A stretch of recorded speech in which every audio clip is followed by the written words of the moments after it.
One method we can use for drawing Lewis structures is to basically go off of the number of valence electrons we have in the molecule. So we'll start with a simple example. Let's start with carbon tetrafluoride, or CF4.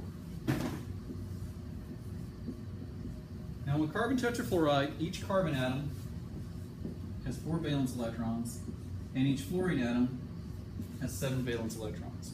So we add the total number of valence electrons in this molecule.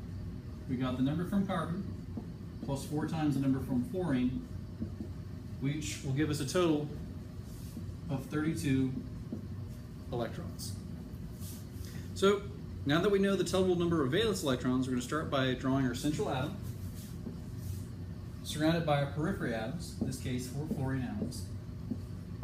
And what we want to do is draw a single bond to each of the periphery atoms. So 1, 2, 3, 4 bonds.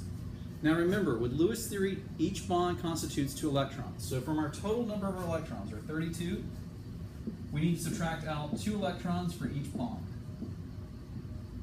Since we have 4 bonds, this is going to be subtracting out 8, which will leave us with 24 electrons to work with in terms of lone pairs.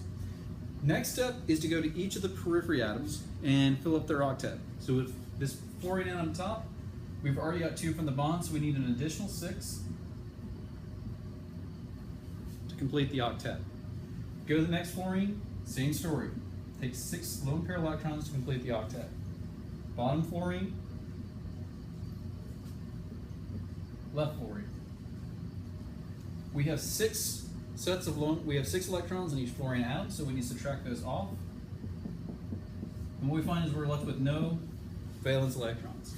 So at this point, we'd say we've finished the drawing for the Lewis structure of carbon tetrafluoride.